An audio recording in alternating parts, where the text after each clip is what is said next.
Whether you decide to have us auction your car on guyswithrides.com, select a competitive auction site, or simply want to list your car for sale on Facebook Marketplace or Craigslist, I created this guide to help you take a complete set of pictures that will give your buyers confidence to purchase your car sight unseen. In this video, I'm going to walk you through what pictures to take, and in addition, how to take them with just an average smartphone. Stay tuned.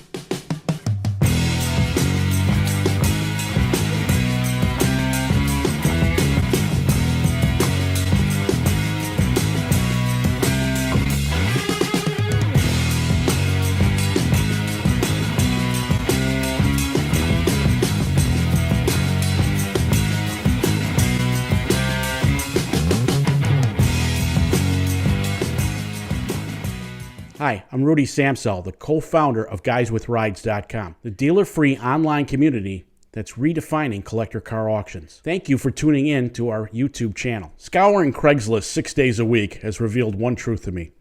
Most people who post their cars for sale do not know which pictures to take and how to take them. It wasn't that long ago, if you needed great photographs, you needed to hire a professional photographer to film your collector car. The camera technology built in today's smartphones and other devices provides consumers photographs professionals could only dream about not that long ago. However, technology can only do so much to compensate for improper scene or lighting choices. So before you even think about photographing your car, job one is to clean it. Unless you're selling an award-winning car or truck, it simply means giving your car a wash to get any dirt off the exterior, and it means vacuuming the interior. Most importantly, remove any items that are not part of the sale. Whenever I go to photograph a car, there's 4 simple rules we follow, and it spells out Noel. Okay, what's Noel? Well, the N in Noel is for nature or natural. If you're trying to feature your car in a photo, use a natural background rather than your driveway or a building. Potential buyers want to imagine themselves having fun exploring in their newly purchased collector car. So sellers need to place that car in a scene that helps buyers dream that. Nature often goes hand in hand with outdoors. So depending on the vehicle you're selling, pick a natural background that identifies with the vehicle. Examples include placing a pickup truck near a haystack, an SUV on a trail, or a convertible near the shoreline. Next is outdoors. Only the best photographers can capture the inner beauty of a collector car in an outdoor scene. So don't even think about trying to mimic that with your smartphone in your home's garage. Unless you're selling a non-running barn find, place your vehicle outside. If your collector car is registered and in running order, we recommend finding a nature-based backdrop to use. A nearby park or outside clearing can often provide a neutral backdrop to film your car. The next letter in Noel is early or evening. The best light for photographing your collector car is early in the morning as the sun rises. If you wait too long, the light of the sun washes out the details of your car in the shot and often will make great paint look dull. Getting up in the morning is easy for early birds like me. If the idea of getting up before dawn is daunting to you, wait until the golden hour of the evening when the sun is softer. The golden hour is known as the hour after sunrise and the hour before sunset. That rule is especially true on sunny days. You'll see in the example I'm about to show in a little bit, it was an overcast day, so you have a little bit more latitude when the sun is hidden, but for the most part, stick to those rules and the pictures will turn out better. Finally, the L in Noel, low. Get low. Well, it's good to have a couple pictures of your collector car standing up and even what I call a higher 3/4 shot. For the basic pictures around the car, you need to get down on the ground to get a great picture that's at the same level of the car. Getting low like this serves 2 purposes. It makes the car appear larger, and it often conveys a sense of motion, especially when taken from the rear 3/4 view. This is the checklist I use every time I go to photograph a car. In this description below, we've provided a link that you can download it and print it for yourself to use.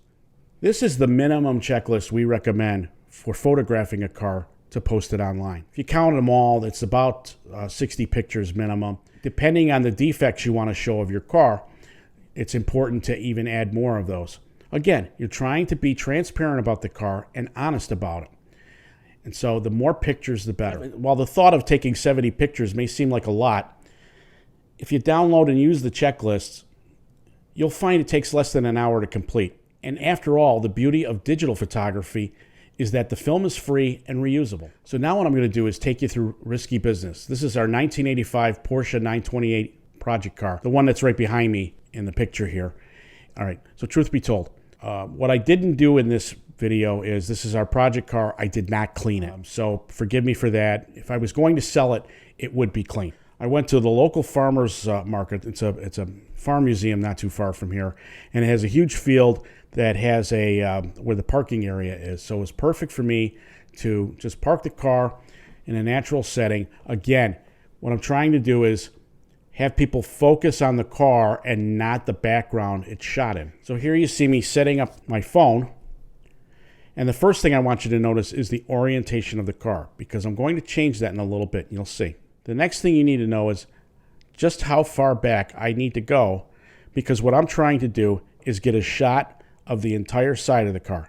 Not part of it, not just the front, not just the back, but an entire side view of the car.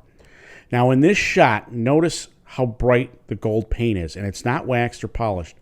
That's because I'm keeping the light behind me. At this point when I was shooting, the sun was, I'm facing west right now, and so the sun was behind me, and that's what you always want to do.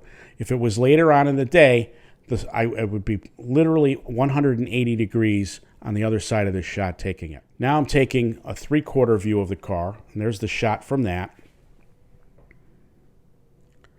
and going to the back side and doing the same shot. Again, notice how far back I'm getting to get the whole car in the shot. It's a constant process of looking at my list. This one's neutral, and so I'm taking a shot of the front. And there you can see the bumper and on all of its defects. Coming around to the back side there, I took that shot. Now, why am I getting in the car? You're about to see. This is important. Now that I have the driver's side pictures done, what I want to do is move the car, and I want to place it in the same spot because I want the same light for both side shots of the car. So here's an example of me moving the car around. The top 3 pictures are with the sunlight behind me. The bottom 3 pictures are the same angles, but shot with going into what was an overcast day. So you'll notice this is basically the same car. Look how much darker the bottom pictures are than the top ones. So always have the light behind you, and you'll get the brightest and most accurate portrayal of the car. I can't tell you how many Craigslist ads I look at on a daily basis, and I would say 99% of them do not take the time to do this. And you have cars, particularly in shades like this, where the one side looks darker than the other. And unfortunately, the darker the car is, the more it tends to hide the defects. That little nuance is a very important one. Okay, moving on. Here I am taking pictures of the engine. Now, this is the forward shot. And then I'm taking a picture of the hood pad. You can see that needs replacement, as well as any labels on the hood. I come around to the side, get a driver's side shot. There may be details depending on the engine, as well as a passenger side shot.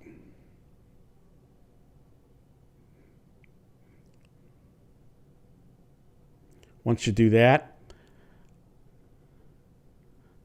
it's good to get pictures of the underside of the doors. That's what I'm showing here. And, of course, get the wheels. That's important.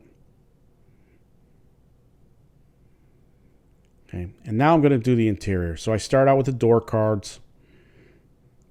I move along. I get close-ups of the leather, both the seat backs and the bottoms, the carpet. There's a picture of the instrument panel. Then I move to the dashboard, the rest of the dashboard, the climate control,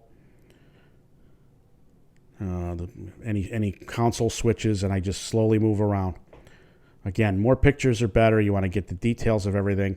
Now I'm taking a shot of the headliner,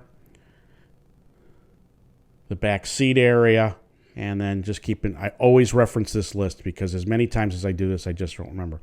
Believe it or not, it's good to show the seat belts. All right, so those were the main points. If you remember one thing from this video, remember to move the car when you do the passenger side and driver's side with the sunlight behind you as you photograph it. Everything else, depending on where it is, you can take the pictures. What I didn't show in there and is very important in addition to the checklist is any defects. So this is being a project car, the 928 has a number of defects. So you want to take up close-up shots, preferably with your finger on the near the defect so that you can try to highlight it, whether it's dents, maybe problems with the clear coat, rust.